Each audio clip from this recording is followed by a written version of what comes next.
Marlène, Georges, Prince et Jean-Claude sommes très heureux de te présenter cette édition très spéciale qui s'intitule « Le temps de Dieu ». Nous avons une seule référence biblique qui vient du livre de Ésaïe 41, les versets 10 à 13. Au cours de cet enregistrement,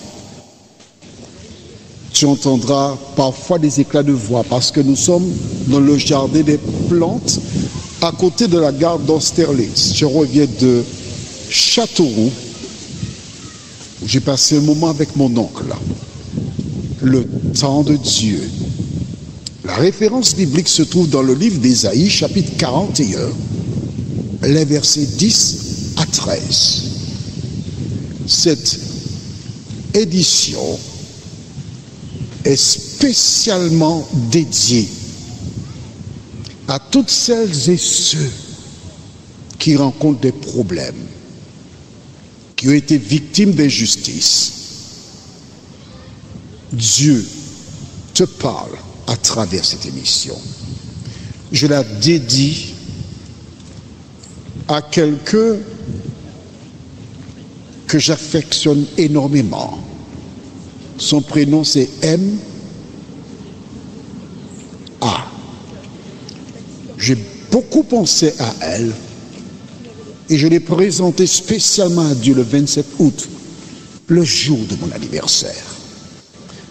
Juste avant de découvrir le verset, prions. Notre Seigneur et notre Dieu, grande est notre joie de venir vers toi en cet instant afin de raconter ce que tu as fait pour nous. Seigneur, viens visiter toutes les personnes qui ont été victimes d'injustice, de mauvais traitements. Des personnes qui ont perdu la foi, afin qu'elles sachent que tu fais encore des miracles aujourd'hui. Nous t'en prions. Non pas parce que nous en sommes dignes, mais c'est au nom de Jésus et pour ta gloire éternelle. Amen. Qui que tu sois, je t'invite à porter attention à cette référence que Georges te lit.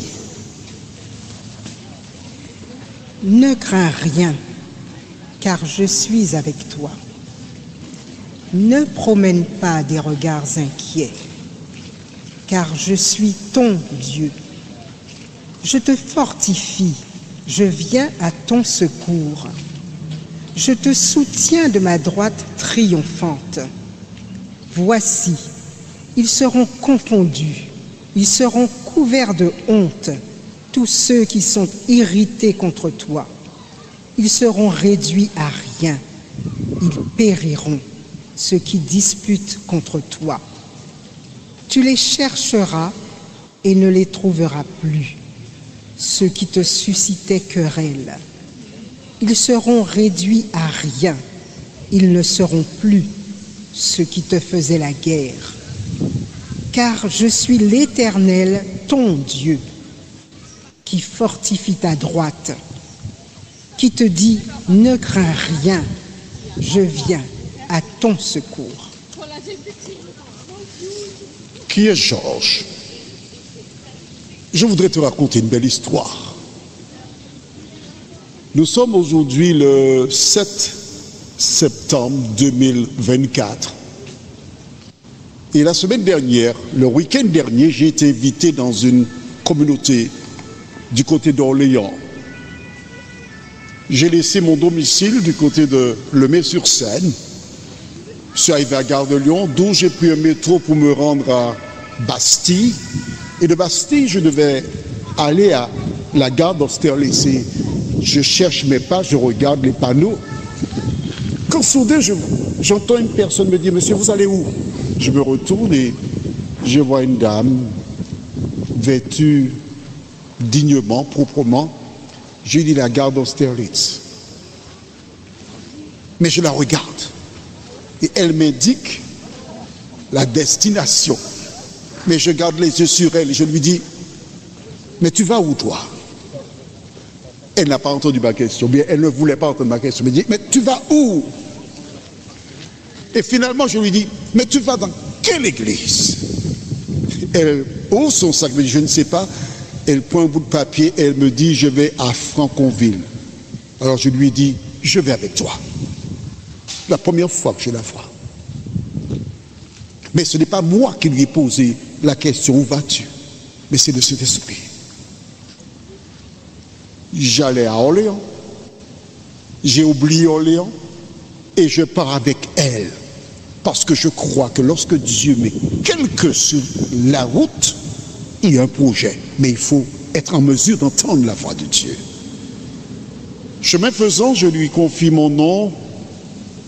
Elle me donne son numéro de téléphone.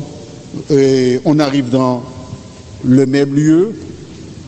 En repartant, je dis, en fait, mon père était sur la Guadeloupe et j'ai laissé la Martinique de manière définitive parce que je vais m'installer ici. Et j'ai emporté avec moi des photos. J'ai pas mal de photos de personnes sur la Guadeloupe. Si tu veux, je vais les regarder et je te ferai part. Si tu connais des personnes de la Guadeloupe, tu pourras leur remettre ces photos afin qu'ils voient leurs aïeux, leurs ascendants. On me dit d'accord. Elle me donne son nom et son prénom. Pour la circonstance, je dirais que son prénom, c'est Riquette. C'est un exemple, hein, ce n'est pas son prénom. Et je me suis attelé à prendre les photos et j'ai trouvé plus de 112 photos. Mais comme je connais certaines personnes, j'ai gardé ces photos-là. Je l'ai appelé, je lui ai dit, écoute, tu sais, est-ce que tu connais telle personne? Le nom, prénom Georges. Et à ce moment, voici ce qu'elle m'a répondu. C'est bien moi. J'étais bébé. Alors quand elle m'a dit c'était moi, je pensais que c'était un membre de sa famille. Je dis, c'est pas possible. Alors écoute-moi attentivement. J'aurais pu passer 10 secondes avant qu'elle ne passe à Bastille. Ou 10 secondes après. Mais comment expliques-tu que ce soit elle qui m'interpelle? Je voudrais que tu saches une chose.